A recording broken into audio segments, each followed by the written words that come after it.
Bonjour à tous, c'est Roméo Cournal, le coach intuitif, et nous marchons ensemble sur le chemin qui mène à soi.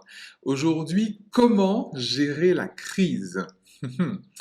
Réponse, la laisser passer.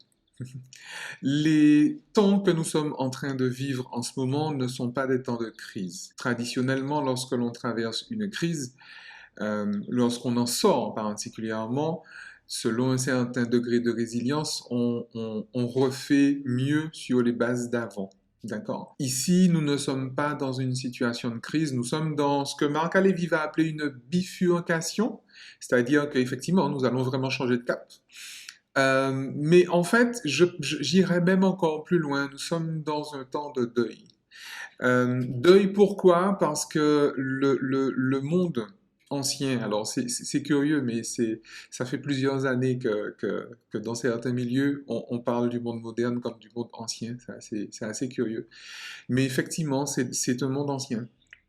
Le monde de l'ère industrielle des 500 dernières années. L'ère industrielle, on en est sorti il y a plus de 10 ans, mais il est normal finalement que le monde qu'il a construit s'essouffle, puisque le monde moderne est dans l'ère industrielle comme un poisson dans l'eau. C'est-à-dire que partout ailleurs, il cesse de respirer. Et si notre monde étouffe, c'est précisément parce qu'il est sorti justement de son milieu naturel. On est sorti de l'ère industrielle, encore une fois. Donc le monde est en train de s'écrouler.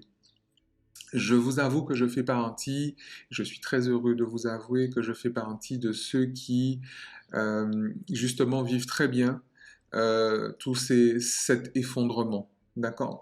Il y a plusieurs années, j'ai écrit une phrase, une citation qui dit: Si le ciel te tombe sur la tête, laisse-le tomber. Et je crois qu'effectivement, c'est la meilleure des choses à faire. Laisser tomber. Laisser le monde s'effondrer. Laisser tomber. Il n'y aura pas de retour à la normale. Nous ne sommes pas en crise, nous sommes en deuil. Il n'y aura pas de comme avant. Il n'y aura pas ça. Il n'y aura pas. Je suis très heureux de vous l'annoncer, même si j'ai totalement conscience du fait que parmi les personnes qui regarderont cette vidéo, certains sont totalement conscients de ça et sont à l'aise avec. D'autres sont conscients mais ne sont pas du tout à l'aise avec ça. Et d'autres encore ne sont pas du tout, mais alors pas du tout conscients de ça et sont même euh, pro-retour en arrière.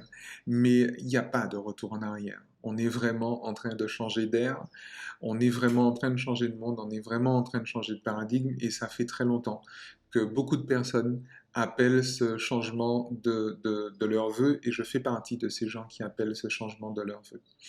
Alors, j'ai bien conscience, encore une fois, que ça se passe dans la douleur, mais vous savez, ça fait très longtemps que j'avais compris que le niveau moyen, si vous voulez, de sagesse de l'humanité, en tout cas des personnes qui pensaient la diriger, était suffisamment bas pour que les choses n'évoluent pas ou ne changent pas sans que la nature ne s'en mêle, sans que la souffrance ne s'en mêle.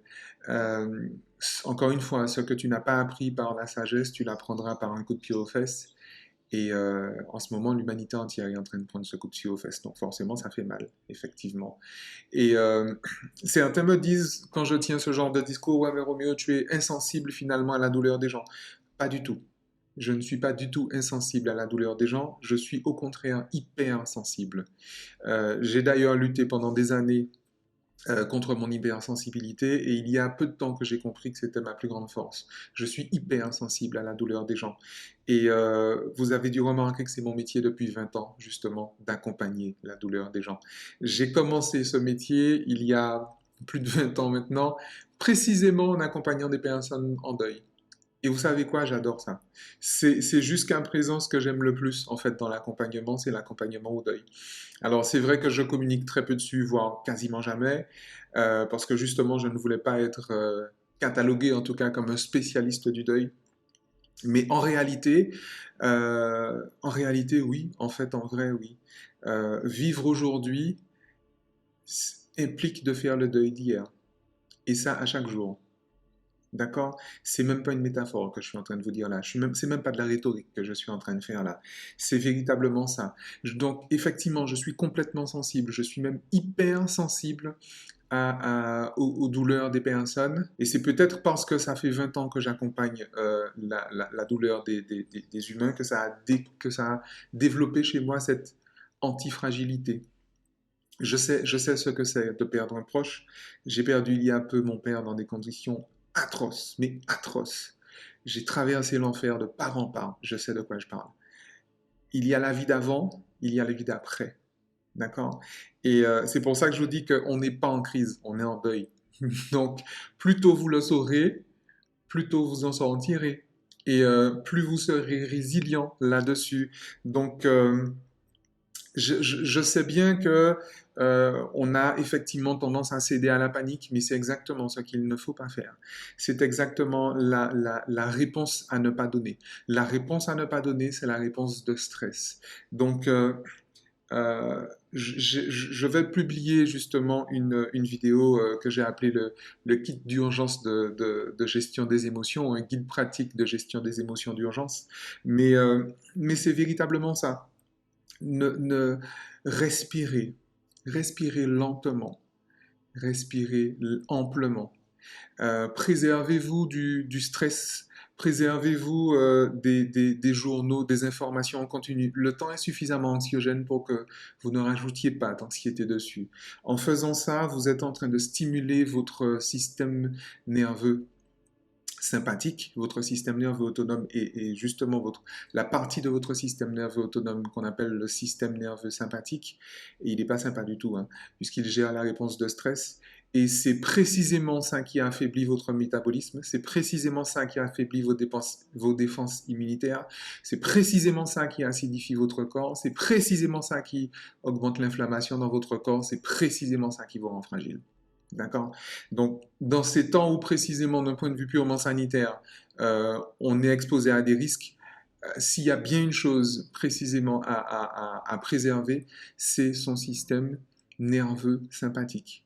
Et s'il y a bien quelque chose que l'on gagne à stimuler, à renforcer, à travailler, c'est son système nerveux parasympathique, le nerf vague, la cohérence cardiaque, la respiration, l'alignement cœur, ventre, cerveau. Je vous ai dit, j'en ferai, j'ai fait déjà une vidéo là-dessus, vous allez la trouver sur ma chaîne, et je ferai donc effectivement le kit d'urgence que vous allez pouvoir en trouver très rapidement sur cette même chaîne. Mais vraiment, s'il y a une chose à développer, c'est précisément ça, son antifragilité. Il y a des personnes qui ne savaient pas, en fait, avant cette période, il y a des personnes qui ne savaient pas que l'on pouvait avoir une réponse émotionnelle différente que les circonstances extérieures. Simplement, elles l'ignoraient. Et c'est précisément pour ça que quelqu'un comme Isabelle Padovani, par exemple, a créé un groupe qui s'appelle Au service de la vie, pour répondre à ces personnes qui sont persuadées que quand la peur nous prend, ben voilà, la peur nous prend et on n'y peut rien. Quand c'est la crise, on n'y peut rien. Quand c'est l'angoisse, c'est l'angoisse, on n'y peut rien. Quand les circonstances sont défavorables, on panique, on n'y peut rien. Eh bien non. Et ce temps aura ceci de pédagogique que précisément, on peut effectivement, beaucoup apprendront qu'on peut avoir une réponse émotionnelle indépendante des circonstances extérieures. Et pourquoi ces personnes l'apprendront? Parce que ce sera la seule alternative. C'est compliqué, c'est douloureux, je sais.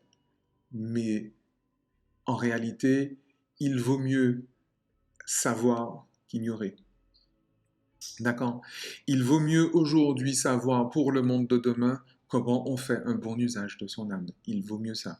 Il vaut mieux savoir comment on va faire pour affronter demain, parce que personne ne sait ce que sera demain. C'est la parfaite inconnue. Sauf que dans le monde d'avant, on nous a appris à avoir peur de l'inconnu. Et il n'y a que ceux qui sont à l'aise avec l'inconnu, il n'y a que ceux qui ont un certain niveau de conscience, qui sont sereins et qui sont même joyeux aujourd'hui. Oui, c'est possible. Tout en étant précisément complètement conscient. Oui, c'est possible quand on traverse la vallée de l'ombre et de la mort, de faire bon usage de son âme. Donc âme, lisez-vous bien. Ciao.